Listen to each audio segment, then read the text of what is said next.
دوستو، حکومتی نظام بنیادی طور پر دو ہیں۔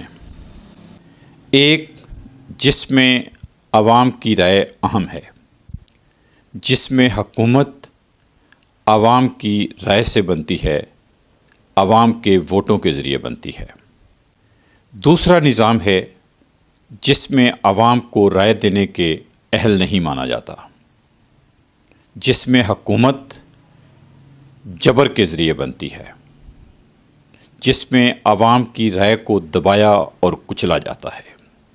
وہ نظام جس میں حکومت عوام کے ووٹوں سے بنتی ہے جمہوری نظام کہلاتا ہے، اور جس نظام میں عوام کی رائے کو دبایا اور کچلا جاتا ہے غیر جمہوری یا آمرانہ نظام کہلاتا ہے۔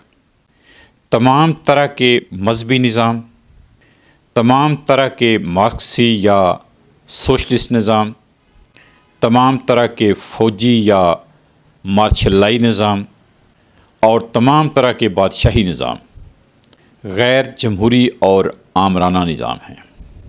جمہوری نظام کی شکل دیکھنی ہو تو امریکہ، برطانیہ، کینیڈا، آسٹریلیا، تمام یورپی اور اسکینڈینیوین ممالک میں دیکھ سکتے ہیں، حتیٰ کہ انڈیا میں بھی دیکھ سکتے ہیں۔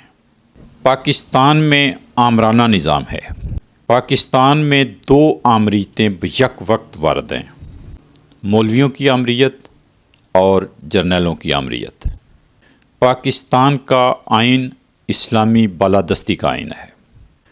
پاکستان میں مسلمانوں کی نسبت غیر مسلموں کے حقوق آئینی طور پر کم کیے گئے ہیں۔ پاکستان میں غیر مسلم صدر، وزیر اعظم، حتیٰ کہ آرمی چیف بننے کا بھی امیدوار نہیں بن سکتا۔ پاکستان کے آئین میں لکھا ہے کہ کوئی قانون اسلام سے ہٹ کر نہیں بن سکتا۔ پاکستان میں جمہوریت محض انتخابی عمل اور اس ضرورت کی حد تک ہے کہ آمرانہ حکومتوں میں اقتدار کے لیے جو قتل و غارت ہوتی ہے اور جو ہماری اسلامی تاریخ کا حصہ رہی ہے اس سے بچا جائے۔ پاکستان میں انتخابات آزادانہ نہیں ہوتے، اسٹیبلشمنٹ کنٹرول کرتی ہے۔ پاکستان کے حالات کی خرابی میں بڑا کردار آمریت کا ہے۔